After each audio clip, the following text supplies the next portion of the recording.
दोस्तों स्वागत है आप सभी का मेरे YouTube चैनल पर।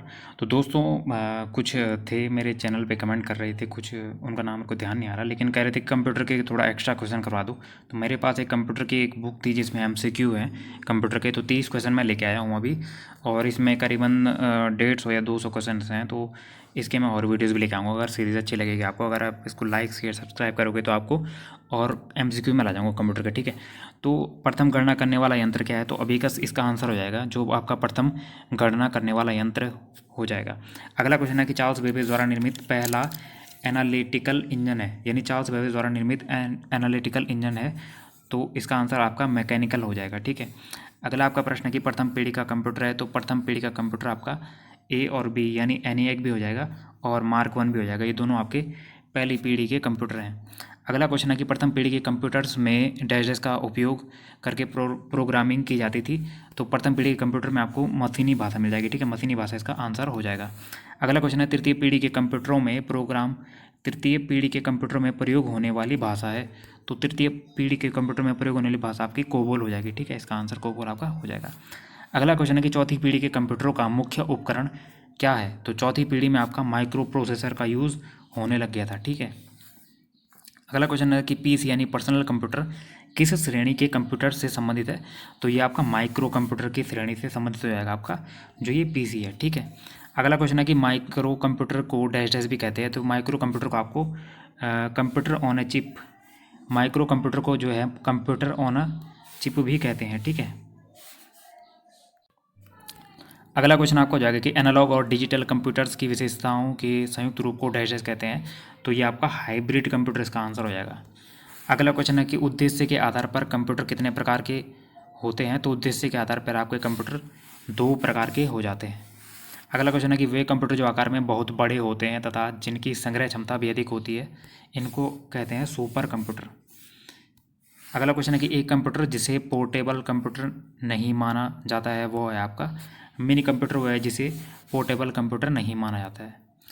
अगला क्वेश्चन है कि आजकल इस्तेमाल हो रहे कंप्यूटर्स किस श्रेणी के हैं? तो आजकल जो हम इस्तेमाल करते हैं वो आपके डिजिटल श्रेणी के कंप्यूटर्स हो जाते हैं। अगला क्वेश्चन है कि निम्न में से CPU का भाग है, तो अर्थमेटिक लॉजिक यूनिट जो है ALU आपका CPU का भाग हो जाएगा, ठीक है। ALU इसकी फुल फॉर्म हो जाती है अर्थमेटिक एंड लॉजिकल यूनिट।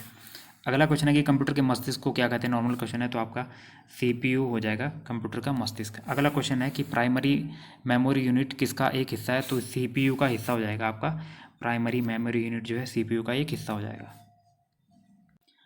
अगला क्वेश्चन है कि फाइल सिस्टम स्थायी रूप से डैश डैश मेमोरी में संग्रहित रहता है, तो सेकेंडरी मेमोरी में जो आपका इसका आंसर हो जाएगा।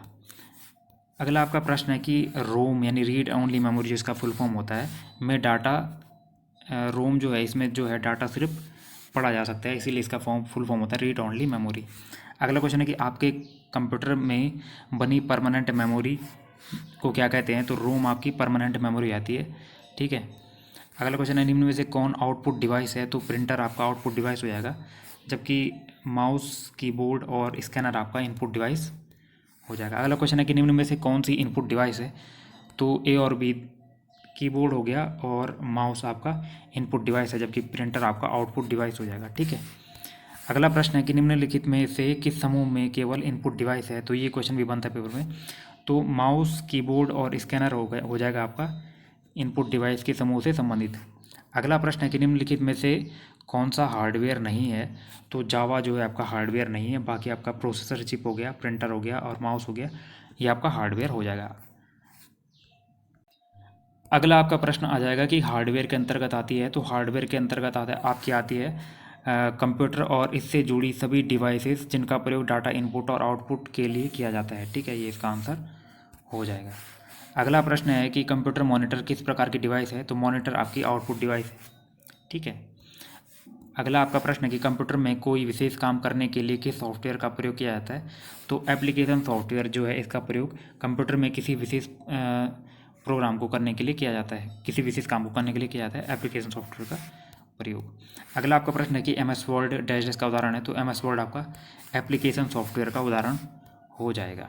अगला प्रश्न है कि निम्नलिखित में से कौन सा सॉफ्टवेयर कंप्यूटर के हार्डवेयर को नियंत्रित करता है? तो सिस्टम सॉफ्टवेयर आपका कंप्यूटर के हार्डवेयर को नियंत्रित यानी कंट्रोल करता है।